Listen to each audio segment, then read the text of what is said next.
Awadidje nos limites. Awadidje sans frontières.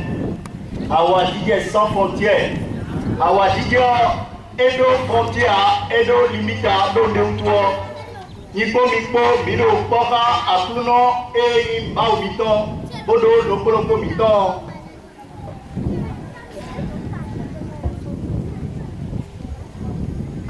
Awadidje kene. Bon. Akuno mawo.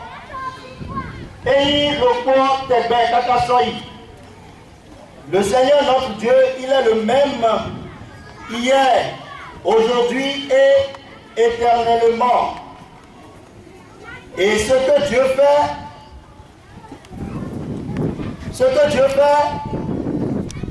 personne ne peut l'imaginer. Ce que Dieu fait, c'est ce qui est irréalisable.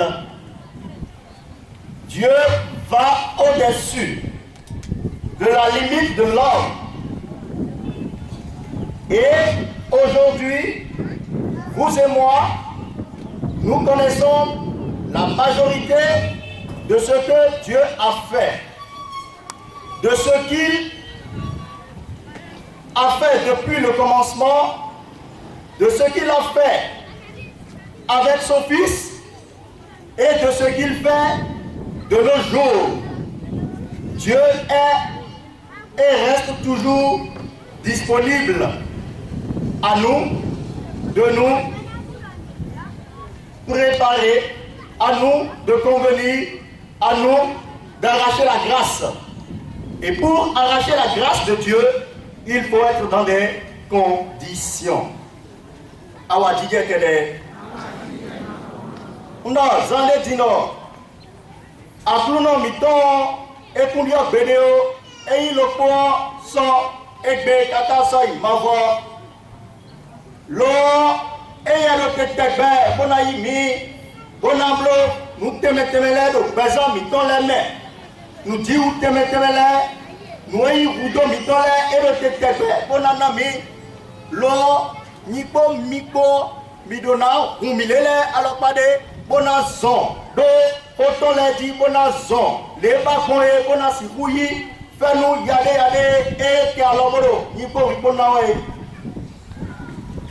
Bon, Mina Barodo, les nous débou Maclo,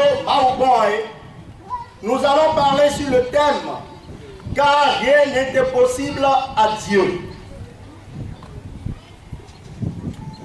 Jésus nous a dit dans Jean 15 qu'il est le seul et nous sommes les serments.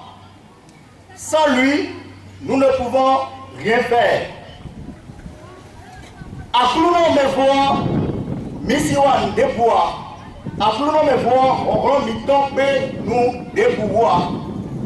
Nous ne pouvons pas faire on rend miton ou on met un adoré. Bonasser le mitondo.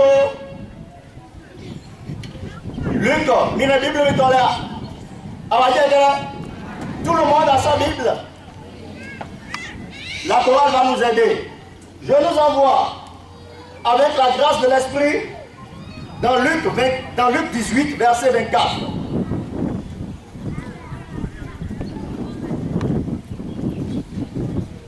Luc 18, verset 24.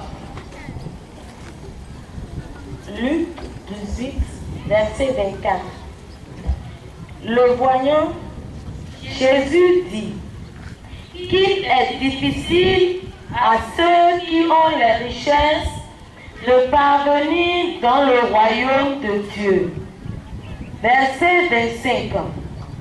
Oui, il est plus facile à un chameau d'entrer par un trou d'orteil qu'à un riche d'entrer dans le royaume de Dieu. Il est difficile à un riche d'entrer dans le royaume des cieux. Par contre, il sera difficile à un chameau d'y entrer, puisque le chameau est le grand signe de l'humilité. Non, et la paix ou non, à quoi non, nous, ni mon, à Rosuluto, c'est quoi donc? Ou nous, chameau. Nous disons, à cause de tout, c'est que dans le chameau, quand il déwaï, pour nous, on a clair, mais des zéros ici plein d'eau, chameau, quand il est né, et le nez pour annuaire, et non les 50 ans. Puis, il n'y a pas de plat, il y a des plats. Bon, il faut, et c'est où est. Donc, nous, nous avons nous, mais, allez où tu es. Ben, mes fils, là, nous avons nous, mais, nasi ou, nos petits, nous, maou. Jésus, il sera difficile à un riche d'entrer dans le royaume des cieux. Luc 18, verset 18. Luc 18, verset 18. Luc 18, verset 18. Un notable interrogea Jésus. Ô maître, que dois-je faire pour recevoir la vie éternelle en partage? Verset 19. Jésus lui dit, pourquoi m'appelles-tu bon? Nul n'est bon que Dieu seul. Verset 20. Tu connais les commandements. Tu ne commettras pas d'adultère. Tu ne commettras pas de meurtre. Tu ne voleras pas. Tu ne porteras pas de faux témoignages. Honore ton père et ta mère. Verset 21. Le notable répondit, tout cela, je l'ai observé dès ma jeunesse. Verset 22. L'ayant entendu, Jésus lui dit, une seule chose encore te manque. Tout ce que tu as, vends-le, distribue-le aux pauvres, et tu auras un trésor dans les cieux. Puis viens sur moi. Merci. Awajidie kere. Awajidie kere. Et là, Jésus, nyandako comme Jésus dort. Merci. Et un canablo. Bonasiku, mon ben mavo. Bon, Jésus, quand il est là. Allez, où tu es, Kayami, merci d'abbé. Mais debout, ni menabe zamaoua, atou maouselabi,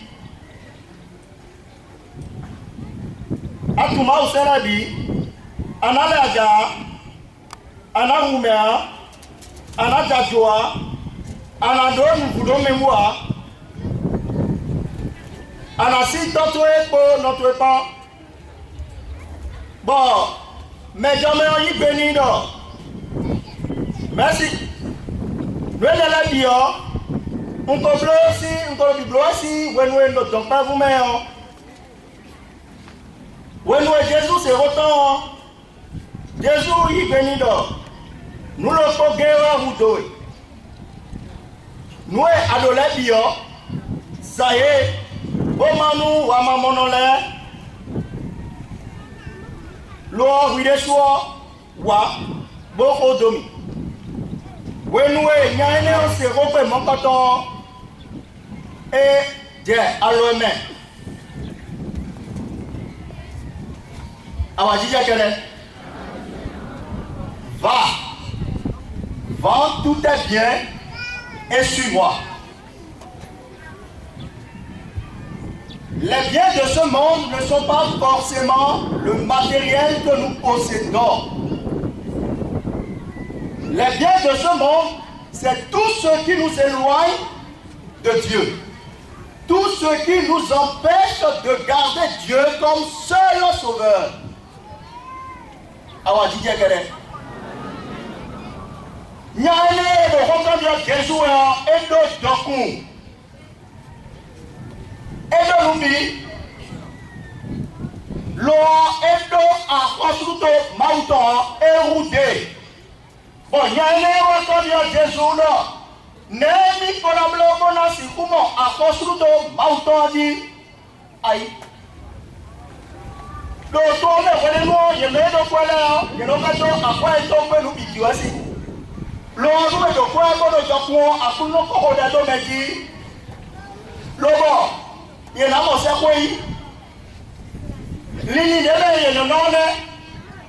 Lo ye ne o e si mau sele bi ye do di da lu Jesu e kon ye. Lo when we can go to MBC sem on ko tole bi o Jesu yi gbere ile bi do ko di oro nu lo ko wede hu no Jesu no di dani oro nu de wede o hu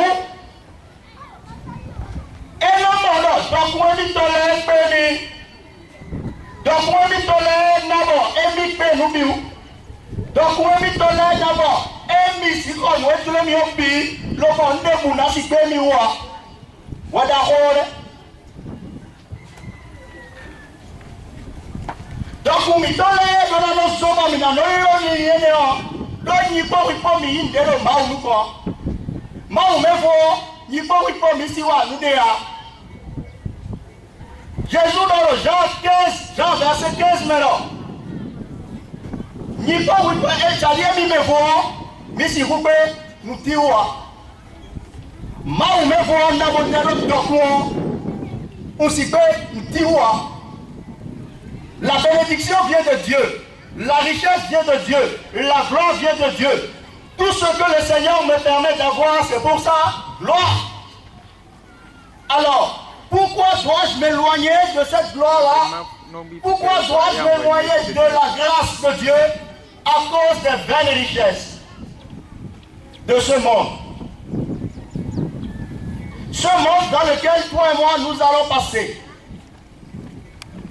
Et nous oublions le Dieu de l'impossible. Le Dieu qui arrive à dépasser les limites de l'homme. Puisque malgré Doku Daweneton, Arosuluto Roudé, Arosuluto Mauton Roudé Tralala. Quelqu'un va évader au bibion, Némina bloquant mon amour dit, l'eau de Jésus dans l'île ça, donc tout le bien bien à l'homme. Ani où tu es bien à l'homme. Donc on est là, et ça est dit, donc on est là, si c'est le tout en, si c'est le tanion, pour le rien dans le table en son tanion, à Diban. Maïs donc tout le raison, le bon, et le dîner d'eau, et de ouah. Nous étions ça, donc tout le bis c'est dion, et manate dido et miwa. Nous étions ça, donc tout le bis c'est votre non le bido, et manaso aito bisado maudia. Mino mono, ben mes fils les nos hommes. Mino nos hommes mau kaka. Bon, donc vous m'invitez dans les eaux. Bon, fais-nous naï. La grâce qui nous permettra d'avoir le royaume, nous nous en éloignons. Bon, nous y ouvert. Bon, les délais nous atteignent. Bon, nous nous avons dossena. Donc, tout. When nous sommes dans ben azoro kinedio. Azon pedibot, à quoi on a si ou bazonia. Mais délais nous jason. Bon, jason kaka. Il y a un jason kaka bon. Et quand nous sommes dans le temps, nous sommes dans le temps, nous sommes dans le temps, nous sommes dans le temps, nous sommes dans le temps, à quoi nous sommes il y a une limite. Mais il y a un limite. L'eau est dans le monde, mais il y a un limite. On dit non. Il faut que nous fassions dans le monde. Nous devons couvrir ma eau. L'eau, nous devons couvrir ma eau, mais où tu es? Aïe mito dona lile bona panko mawo bon aïe rombe ni po wi po mina no po na no no mi kuko se ko mawo gandio po mina po fo ma ro gando e bona siku se ko mawo bon ne nous devons mago mawo bo nous on sait ni do Genèse mété po mina plé Abraham po Sarah ko Sarah, il faut Sarai, taille. Bon, nous, Maou, Nassirou, Dorosino, Bezatomeo, et Dieu, il connaît. Bon, et vous savez, Sarah, et Nanoi, Sarah. Sarah, c'est Timéo, et oui. Donc, Maou aussi, baby demain. Pour tout nous, tu me gardes. Sarah veut dire sur l'ordre de Dieu. Bon, Abraham aussi nous y avons, nous comme Dieu, nous connaissons assistant, Dieu, nous connaissons Abraham en l'homme. Bon, et puis c'est, il y a des alliances du Maou. Nous le pouvons réaliser, Clara, donc Sarah, si vous mettez. Maou abonne beta ko promesse ni ba de maou promesse ni bono e na divio e dia awadi agara e di lo na divia do sara kopo lobo nuelo soba e yonu simo ko si uto awadi agara nuelo so Yo no réglé vos cinnamons et son nom coton. Abraham est sous les tacos comme vous tenez. Ou Sarah solide polo. Et maintenant si vous dites bien. Bon, te manoko mautome ou tout kokoroko. Et dans nous à soutenir liwa idorora, mais c'est toto. Aga. Awadi diagare. Bon, Abraham dorora, mais c'est toto. Et son cotonimo, et dit Ismaël. Wale agakamo do sarasi te manopo mausi walameo agane oje nukume kono saradi lo sara lo poe que malane ro bezatomeo ele sutomeo ele waje nuhadi ele aje vosadi do di kono mais c'est un miton do nukume kono mie te manopo mau miton Eno domino tabade la main domino mono mautole mau possible dion edo e kana bloa hobe mino se ai hobe mau no do honu mi mau no da pateme lenu mi pero no ka hobe ai gbede hobe de bude mi na ka ro fidion ti wa ro ti ja ro pesa to me automatique. Bon, Maou, et Dawe, et Nawe. Bon, mais c'est ta panoué. Non, oui, alors, tel Maou, mon coton, on a dit. Donc, moi, Maou, bleu, d'ailleurs, au misère. Et là, le biblo dit, bah, il y a le bleu, t'es bête. Bon, non, nous, Maou, nous, bleu, nous, bête, tossine, lili, massi, moi. Nous, bête, massi, bon, nous, bête, massi, imaginez, nous béton massi bloa, nous béton si gros massi bloa. Donc ayant baoué, bon nous ni po. Et ouais domi. Bon non, et encore moi blo mina, logo fumufuno. Mi me, bon mi si gros béton. Oh mi me iko. Bon ma use mi soblom tona. Ni po mi le choix de Miléa, donc nous béton point de caca bon l'intame. Bon bien de meilleur. Et là nous cambions les loges. Pitié vite à Gossi. À Gossi ma voix. Tu viens de l'infini, tu retourneras à l'infini. Ma voix, mais à Gossi. Voilà, là quand il ma voix, mais bon, mi tourne. Ma voix est mi tourne. Maou encore 2 millions à l'école. Awa dit que bon, mi wa il pas de filles, nous examinons. Mi wa il pas de filles, donc il pas. Mi wa pèlerinage général, il pas de filles pour. Bon tout là, fille mi gossio mi dans l'école fille mon coton. Bon mi n'a dit sonné. Bon la somme mi de jo, nous maou et y wani. Bon ko wani to ze kla ni ko pédé a.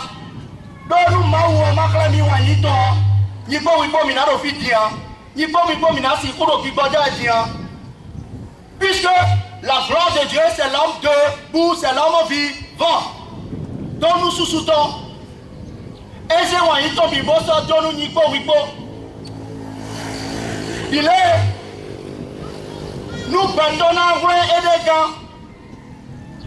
Et donc impossible, ni bâton des sous si vous voulez et des gants. Donc nous bâtonnons pour si vous voulez et les gants. Ma on a servi ton le poteau, ben à coup de tamito, mais là. Jésus a voir qu'on route ya yi, donc n'y pas, il faut t'amener, bon, dans le miga. Jésus a qu'on route ya yi, bon, nous n'y pas, il faut ministre, comment, à recevoir ton maouton. L'autre Jésus n'a pas bâton comme maouton, que mais, maouton, nous nous bâtons les. Le bon yi, maou le point de ton son. Le bon est servi, ton le point de ton vie. Nous n'y va pas qu'on route ya yi, donc n'y pas, il faut t'amener, nous minimum père. Nous sommes ici, nous sommes nous effectivement si vous voulez. Donc nous pétons de tenacer vitojo. Nous sommes des gars impossible. Mais nous sommes d'autres relais. Yaya. Mais nous faisons manquer nous les. Nous yaya minanamo et notre nous nous voulons et nous faisons. Parmi les gars qui n'ont pas vu mito les jours et la roi et pain. Nous nous m'avons demandé nous mia. Et si kaka niveau néa. Gacho, mi gawa yene o motel. Mi gawa mi kula yiwa yene o. Bon, mi jale su, mi na no so ro mi to.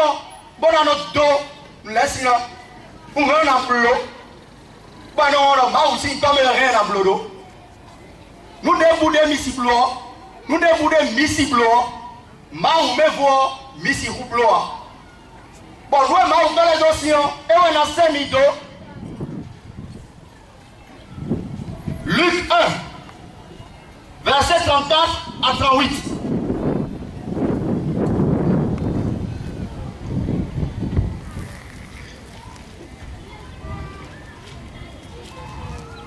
Luc 1er, verset 34 à 38. Luc 1, verset 34. Coral, on ira posément. Verset 34.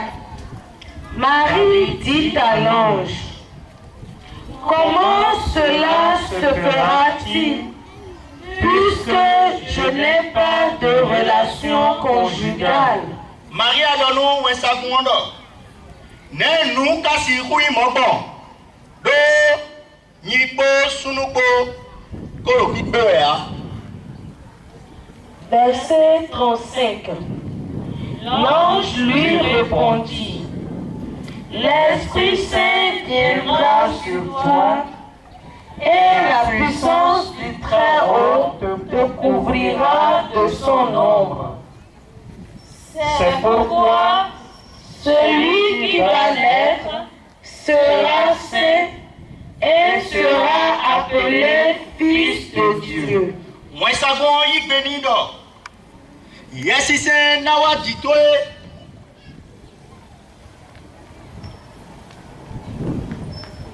Oh, yeah, get yes, c'est nawa ditoe bon. Nous bi ubetan si gorlona tio ditoe.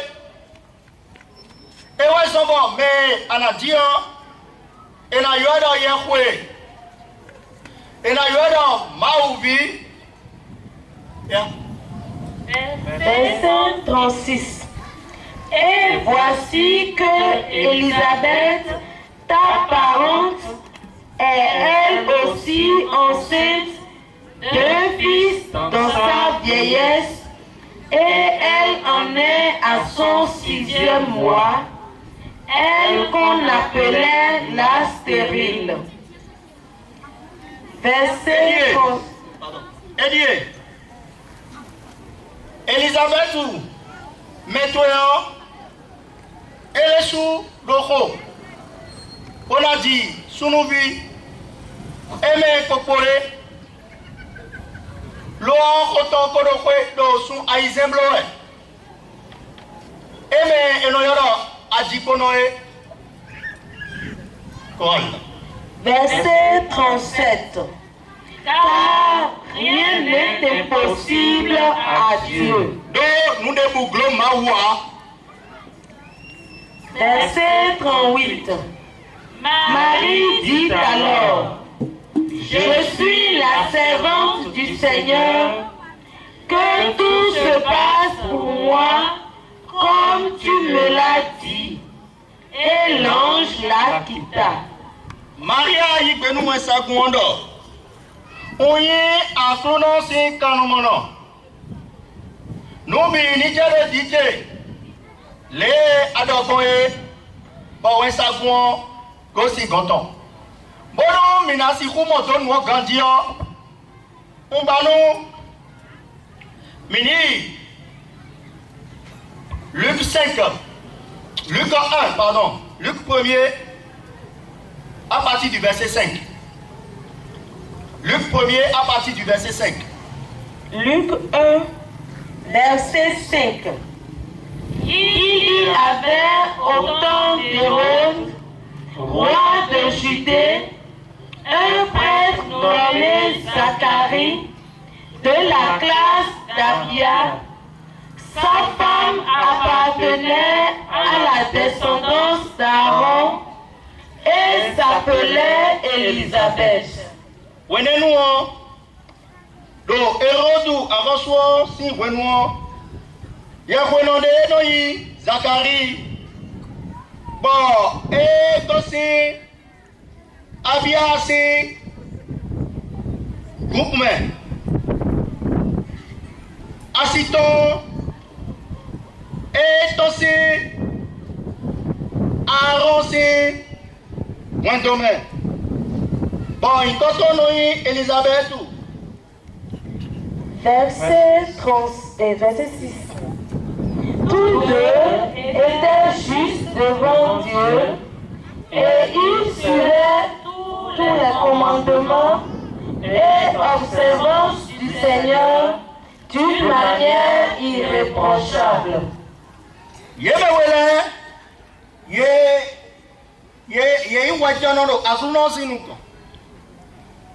Bon, you know, si Maousele.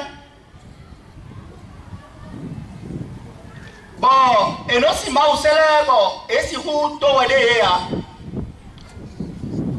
Verset 7. Mais il n'avait pas d'enfant parce qu'Élisabeth était stérile et ils étaient tous deux avancés en âge. Loi, il revient. Do Elisabeth a dit qu'on a bon. Eko aswa ko bisese o yekoko.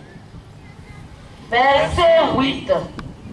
Même pour Zacharie, le temps d'officier devant Dieu, selon le tour de sa classe. Et wano Zacharie bon. Quand on bon.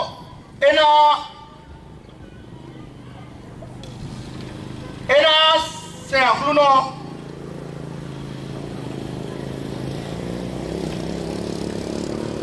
Donc nous comptons. Il est économiquement tout à tout. Verset 9. Suivant la coutume du sacerdoce, il fut désigné par le sort pour offrir l'encens à l'intérieur du sanctuaire du Seigneur. Et là, et soit bon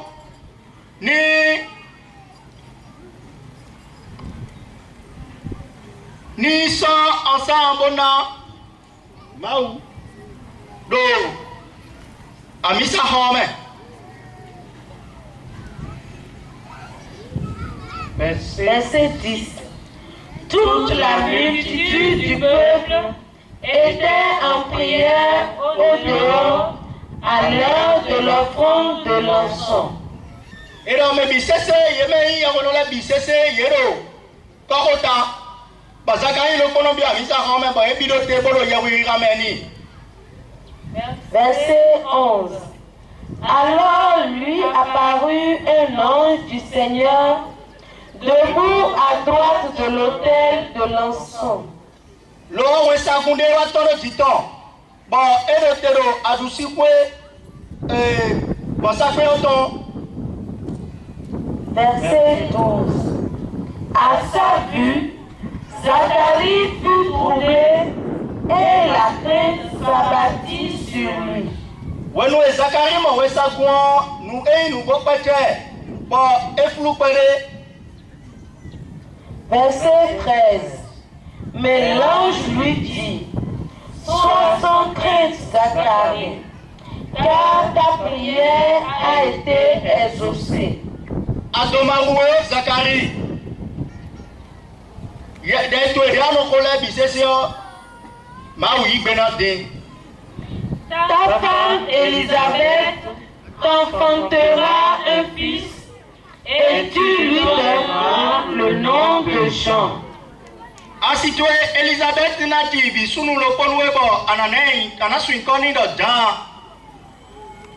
Verset 14.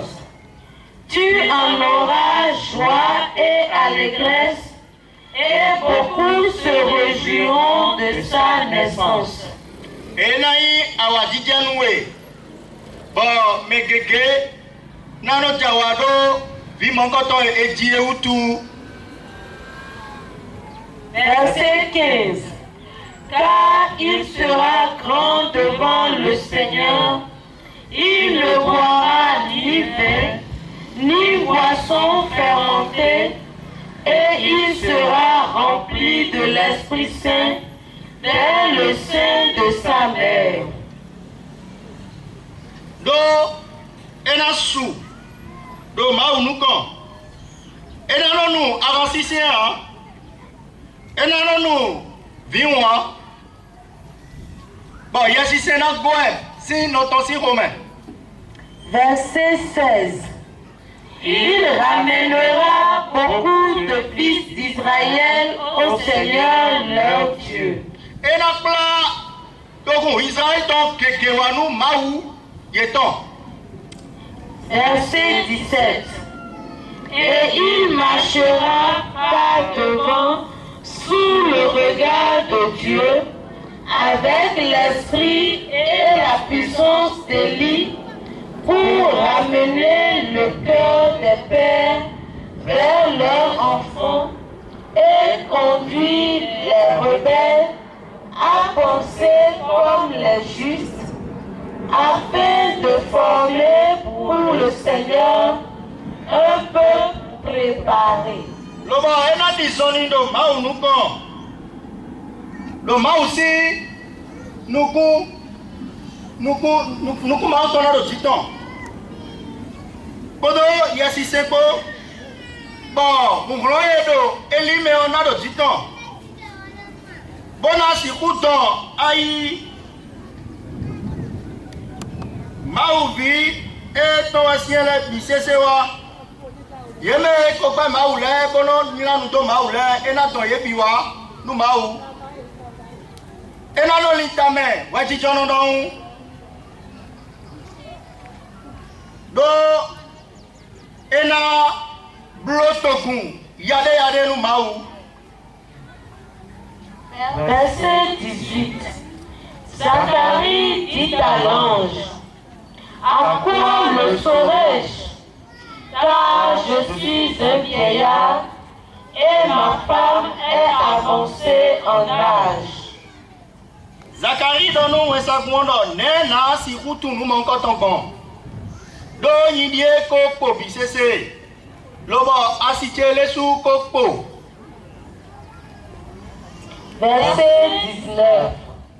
L'ange lui répondit, je suis Gabriel qui me tient devant Dieu. J'ai été envoyé pour te parler et pour t'annoncer cette bonne nouvelle. Wesa guondo ni do. Ni Gabriel we. Ni me nonotero mau si nukume. Ni we mau seto bonuma do we monkoton we. Verset 20. Eh bien, tu vas être réduit au silence et tu ne pourras plus parler jusqu'au jour où cela se réalisera, parce que tu n'as pas cru à mes paroles qui s'accompliront en leur temps. Merci Coral. Edie. Asona dohoa. Kaka nu gwenwe. Mwe maudo seto we na ijije. Do adinua. Adinunu ogbetelea. Lo ogbe monkoton le na ijije. Gwenuton. Awa jije kede. Mika, ukika nele bono minisi kumo nukunje ndokome. Mwesako Gabriel Lopo e dono Zakariji. Mwesako Lopo ne watono Mariadi. Bon, mwesako de ella wayonu Zakario. Tona afine o maflimino. Mwesako mauto. Nu etono media. Ewa bona do mausi wenu mewe. Mwesaku mauto akbasa yewe. Nu debude enowa mausi uromewe enowa nubido. Mwesaku enewe todo Zakariji ore mausi mwe wani. Bodolido yekwe de kwale si wede nuo akluno yigbenu de bode tu etero ala ti sunu viro po bo ela inu da horo ba usi aliho bo ala suino ja ayege malgré de edo mokotonio emero da hoya bodo vibiawa akluno kai benu dato ba e mo we sakun bo we sakun wo mo ko to ni wero ye ko ko me bo sago e we aja gara ba we sakun oro wo mo ko to ni we lo papa mi to Zakario era oruko do tawutu do elinu do agbazame cette situation, mon bazame, mon situation c'est tout. Et non bazame, benoué, yewaro wendoni we e no bazame. Bolino emi popo, bo asire mi toro popo. Lo asire mi to kalayin adikono. Newe emi kana tuno, nuedo mausi we sako yemi meo. Nuedo edeo nemi na tuno ena na to nuko e bodi bo ene gudo we sago le do nido emi Gabriel emi eno notero mausi ko za ko keze ko emi we lo Zakari ko mono kaka je fini emi geo emi na le blo nudo na Maria ko Zakari ko ye wa do ko nu we sago lo na Maria ye do holo ko tadi loko bo ese ma usu kaka hone wa Zakari ye madoa wono we sago wa todo Maria di bodo di dani wado anamo ho bona TV ba viona yi ma uvi para sunyi ro Jesu Maria le ka yi to pe mu e makatu sunu ane eka o je Joseph si gbogbo ka wora do mi na mo ho bo we sagun waro we mo nkan to ni we bo ele su kan ya we sagun odo nenu ka si wo yi mo gbo ile Zakari ro nena ka tu no nu na ne ka si tu no nu na yi mo gbo bo we sagun ti meni odo ma usi gogoro na wa ti to e ma usi ye si se na wa ti to e bo ma usi gogoro na ti o e bon, wene nou nou mon koton na si hui biblo. Na Maria e sono akbazame wene nou a. Bon, e yi genu we sa fwodo. A kono si kanu mono ene. Le kadoko ni monu mi. Ho Zakari mado ale. Zakari zere we ya. Zakari modo dile mawu wedo emi ba mawu penu biu bo si ku blo nu mo koton nu emi abi le yin gbo wi gbodo blo ko die awa DJ kere.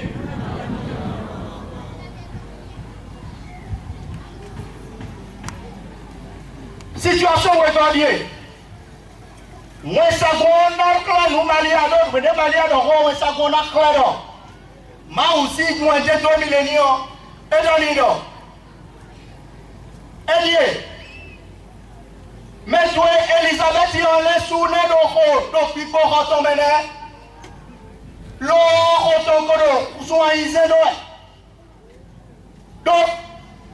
Nyodo me. Moi ça kumba uto wendo do. Nous de buglo mawa. Nous ne pouvons pas voir nous arrêtons en amour. Sous nous mêmes, bon TV, donc Elisabeth et Mado et Coco. Donc, moi ça doit préciser non, Elisabeth Coco. Alors dire que bon préciser non, elle a dit bon non, elle aussi dit bio. Nous et Yakoloko. Bon qu'on soit ici, bon qu'on soit ici donc. On nous a donné un néant, n'a pas de ville sous-diman. Alors, dis-je donc, nous devons globalement à côté à Kadou. Ouvrez les dames à Kadé. Ma signe y a des takoro tout est calé. Bon, et où gagne ma autant. Azor de tabaré. Donc, on t'a dit que on va le résoudre donc mon coton couteau est dit. Bon, à ma siffler, nous, ma ou comme l'air. Bon, son nous, comme ma ou l'air, bon, c'est pas un peu les plaies. À bleu, nous mêlés. Donc, on fait toi, mais on voulait souhaiter les nous mêlés. Nous, à bleu, nous mêlés, on a bleu, nous, sous situation déboudée. Non, situation déboudée, c'est-à-dire, voilà, t'as pas déboudé. Bon, ni bon, ni bon, si Bézamé, bon, situation déboudée, que tu me dis, bon, ma ou régler bon.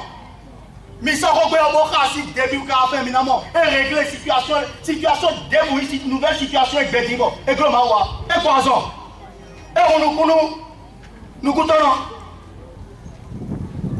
Et là-bas, Israël, si tu as il est dans sa roi. Bon, et vous voyez ici, Pharaon aussi alors. Et la vie Abraham, et tout le monde Abraham, bon, on est en bon, ça a un moro, bon, divi. N'a Maria moro, sous nous, mais bon, divi, bon, et là, nous allons dire, donc, mais Dieu, il y a quoi si bon, finir bon, nous blé, mais lui, mais si bon, finir bon, nous blé, et mais lui, mais Elisabeth a dit, bon, et divi. Bon, Vito, il met d'accord, Thomas aussi a dit, moi, ça vous Gabriel, nous donnons nous Zacharie, bon, nous donnons pour nous Maria, bon, et là, qui vit, bon, vivre, et les canailles, vimime, le bon, là, nous connaissons le bon, bon, a blanc, l'idonu, bon, a blanc, l'idonu, nous ne devons pas dire, nous ne devons pas à novité, Tidja, il faut. Nous sommes besoin de me dire, bon, vous veillez, nous sommes besoin de Alicia, mais on va s'en dire, en amont, nous avons nos bleus. Donc, quand on va mettre un peu de bleu,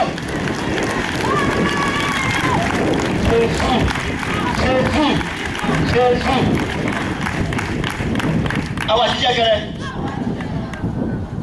mais il n'y a pas de souhait dans le canard.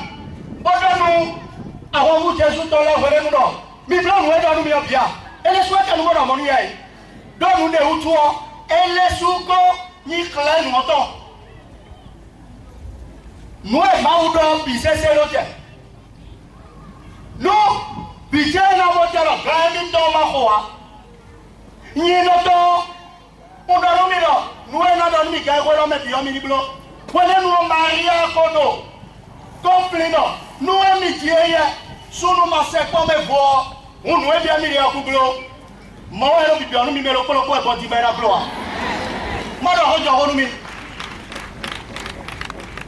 nous, c'est dans nous à Clounon.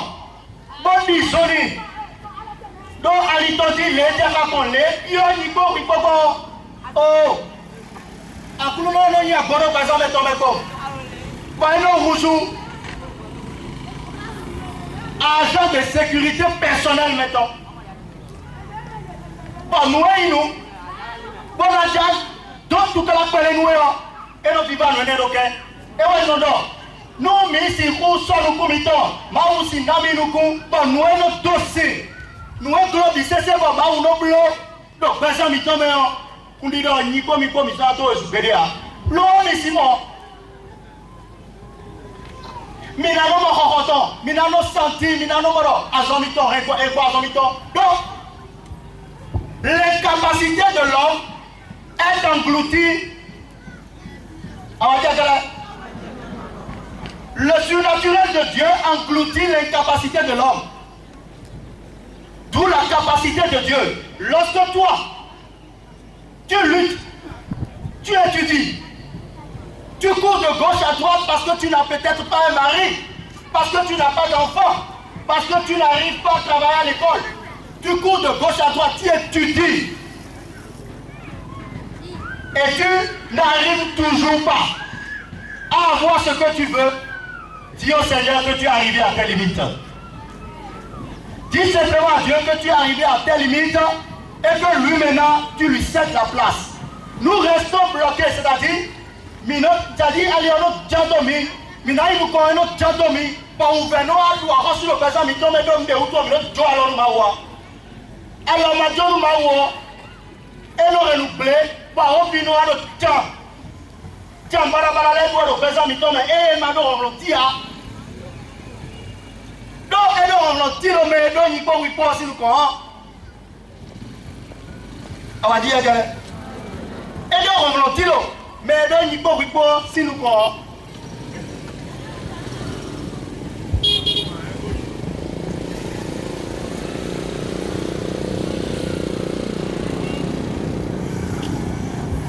Bon, nous, appelons de Rodéon. Appelons si on est jaillant. Isaïe 55 ans. Nous, appelons si on est jaillant. Et nous, les gens chouémis. Sans que on est matière. Isaïe 55 nous dit, du verset 10 à 11, ma parole ne revient pas à moi sans être accomplie. Bon, moi aussi, nous disons, demain, et Nico Rico comment? Moi, Nico Rico non mono, apostolat, mi tombe tête. Donc, assemblée, mi tombe tête. Bon, mais ma si vous disons les, non disons les. Mais plus bas notre cité, bon disons les, nous coups bito mais ma ça si c'est nous, non c'est nous, mais ma ça si mon nous avant cordoni non, nous coûtons complet bien, non mon nous. Mais ma ça si tu viens avant comment nous big blé va nous, toto quoi y a, toto quoi y a. Appelons nos clés et dans mener complénion. Donc nous tiglo appelons nos vité. Et t'es où tu es à cadeau. Le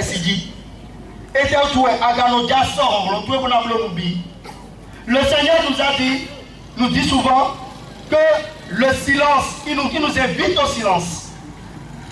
Le silence auquel le Seigneur t'invite, toi et moi, c'est le silence qui lui permettra de dépasser tes limites. Donc, à bloquer ma ou. Donc, on a le Roland Bauer, on rentre nous. Et on s'en va pas nous dans le ministère. Nous, on va sortir à bloquer ma ou. Le pardon est une puissance qui lit. Puisque lorsque tu arrives à pardonner, tu cèdes la main à Dieu. Tu cèdes la place à Dieu maintenant de régler maintenant ce qui te bloque. Mais, si quelqu'un t'a offensé et tu n'arrives pas à lui pardonner, ça veut dire que c'est toi-même qui peux. Tu te dis que tu peux lui rendre le coup. Tu peux lui payer ce qu'il t'a fait. C'est-à-dire, tu veux remplacer Dieu pour faire justice. En voulant faire justice, tu n'es plus dans le plan de Dieu. Parce que tout ce qui arrive dans notre vie, c'est un plan, Titoé. Il y a des choses qui se constituent des leçons qui nous permettent d'observer certains comportements et de marcher sur la voie de Dieu.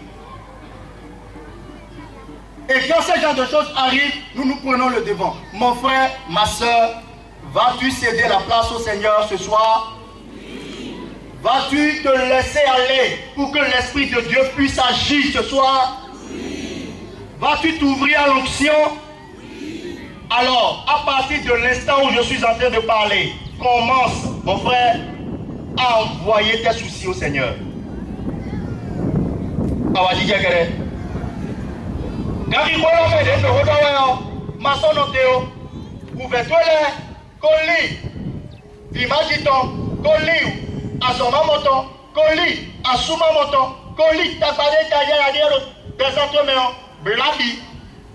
Bon, j'ai si c'est dommage ou dit boloni. Quand j'ai si c'est dit boloni yo ahun. Agagara. Ahun ali ni no pesa to me. Ba era waso. Mo ma so ali do ma wo. Won li nu ma u kan bolo me. Bono. Pelu ye si c'est to le ni si ku bi o pesa to me bo waso.